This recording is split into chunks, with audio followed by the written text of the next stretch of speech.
नमस्कार दोस्तों, आज हम देखने वाले हैं कबीर की साखियाँ। तो पिछले वीडियो में हमने बात किया था एक इम्पोर्टेंट एस्से के ऊपर, जैसे नहीं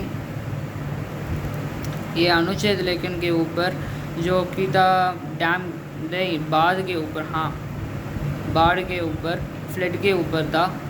तो आज हम देखने वाले हैं कबीर की साखियाँ। तो कबीर की साखियाँ, तो इसमें ना ये कविता नहीं है, साखी है, दोहा है, ठीक है।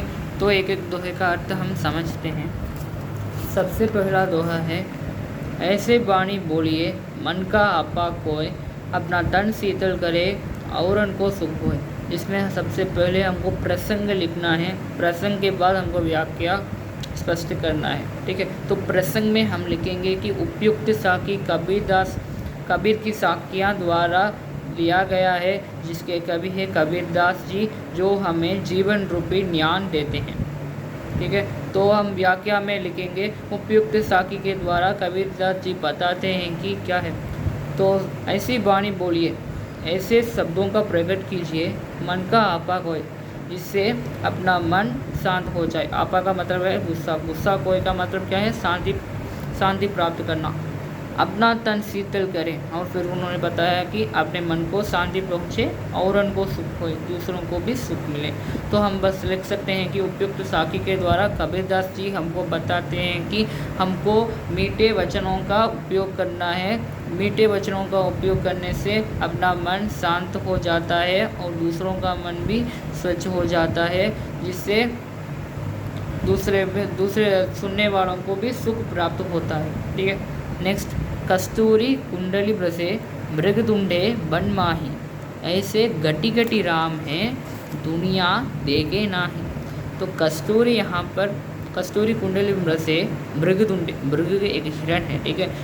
कस्तूरी कुंडली ब्रसे मृगदुंडे बन माही, ऐसे गटी गटी राम है दुनिया देखे नहीं। तो प्रसंग में वही लिखेंगे कि उपयुक्त साखी, प्रसंग सेम रहेगा तो वाक्यों में डिफरेंट रहेगा, ठीक है। तो व्याख्या यहाँ पर क्या है कि उपयुक्त साखी कबीरदास जी द्वारा लिया गया है। नहीं वो प्रसंग सॉरी, उपयुक्त साखी के द्वारा कबीरदास जी बताते हैं कि कस्तूरी नामक एक सुगंधित पदार्थ अपने, वो हिरण होता है, वो हिरण ना, वो कस्तूरी नामक सुगंध के लिए वो इधर उधर भटक रहा होता है, वन वन में खोजता है, लेकिन उसे कोई मालूम नहीं होता कि वह सुगंध उसके नाभि से आ रहा है।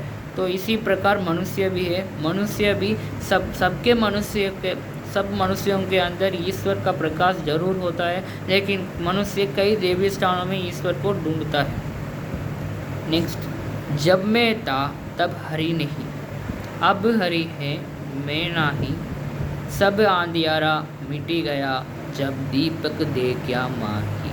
तो जब मैं, यहाँ पर मैं का अर्थ है अहंकार, तब हरि नहीं, हरि का मतलब होता है ईश्वर। अब हरि है, अब ईश्वर है, मैं नहीं, मैं क्या बोला था मैंने, कबीरदास नहीं है, ठीक है। यहाँ पर मैं का अर्थ कबीरदास हम गलत में मान सकते हैं, लेकिन यहाँ पर मैं कबीरदास नहीं है, अहंकार है, ठीक है। तो इस दोहे के माध्यम, साखी के माध्यम से कबीरदास जी बताते हैं कि अहंकार होने के कारण उनको प्रभु का वास नहीं मिला था, लेकिन जब उनके मन में अहंकार नामक एक अहंकार हट गया, उनके मन में ईश्वर का प्रकाश पड़ गया, ठीक है। सब अंधियारा मिट गया, जब दीपक देखा माही। ईश्वर को देखने से उनके मन में अहंकार, घमंड आदि भावनाएं नष्ट हो गई, ठीक है।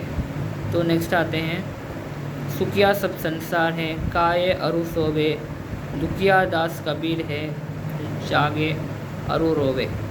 तो सुखिया सब संसार है, इस दुनिया में सभी लोग खा रहे हैं, पी रहे हैं, अच्छे से सो रही हैं, लेकिन केवल स्वयं कबीरदास दुखी हैं, क्योंकि उनको ईश्वर प्राप्ति नहीं हुआ है और वो ईश्वर प्राप्ति के लिए रो रहे हैं, ठीक है।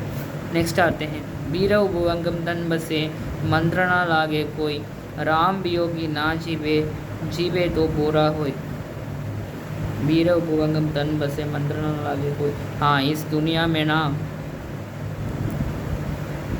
ईश्वर राम के राम के वश में होने वाला प्राणी जीवित नहीं रखता। मतलब कि ईश्वर के प्रति जो बहुत जागरूकता से है, वो बहुत ईश्वर को बहुत मानता है, वो जीवित नहीं रख पाता, क्योंकि उसे संसारिक मोह माया को त्यागना पड़ता है और वो सभी को विचित्र सा प्रकट होता है।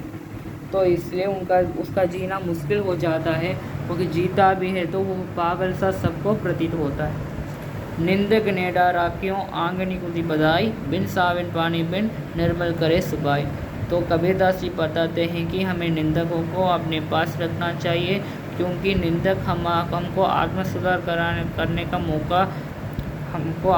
कराने का मौका देते हैं, क्योंकि वो हमारी बुराई निकालते हैं। तो हमको ऑब्वियस की बात है, हमको अच्छा नहीं लगता। किसी की बुराई करेंगे तो हमारी बुराई करेंगे तो हमको कैसे अच्छा लगेगा। हमको तो सब लोग को हम अपने को ना प्राइस करना है, तो बहुत अच्छा कर रहा है, ऐसे करेंगे तो हम कुछ सोचेंगे। लेकिन कबीरदास जी बता दें कि जो निंदा कर रहा है, जो बुराई कर रहा है, वो सच्चा है, क्योंकि वो हमारी बुराई निकाल रहा है। भाई तो बुराई निकाल रहा है तो हम उसे सुधार कर अपने को कर सकते हैं और आत्म सुधार कर सकते हैं, जिससे हमारी बुराई भी नष्ट हो जाती है। वो बिना साबुन और पानी से अपने शरीर को स्वच्छ कर रहा है। ठीक है, नेक्स्ट, पौड़ी पड़ी पड़ी जगमुआ पंडित बयाना कोई है, कैसे पीव का पढ़े सो पंडित कोई। पौड़ी पड़ी पड़ी जगमुआ का मतलब क्या है? बहुत सारे किताबें हैं। ठीक है, किताबें पढ़ने से कोई ज्ञान नहीं होता, कबीरदास जी बता रहे हैं। तो किताबें बहुत सारी है, बहुत सारे लोग पढ़ रहे हैं, लेकिन कोई ज्ञान नहीं बन सका। जो जीवन का एक ब्रह्म पढ़ लेता है, तो जीवन जीने के बारे में वो जान लेता है ना, वो असल में पंडित है। पंडित का मतलब क्या है? ज्ञानी। ठीक है, यहाँ पर पंडित का मतलब है ज्ञानी। हम घर जालियों आपना लिया मुराड़ा हाथी, अब घर जालियों दास का ले चले हमारे साथी।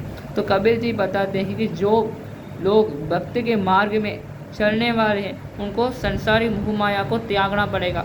वही बता रहे हैं, वो सबके मुराड़ा हाथी, वो सबके घर जला देंगे। का मतलब क्या है? सबके मन में मोह माया, संसारिक मोह माया का भाव जला देंगे और संसार के प्रति विरक्त भाव जगा देंगे।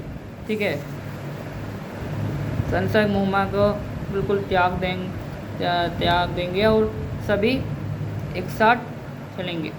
ठीक है, आज के लिए इतना ही, धन्यवाद।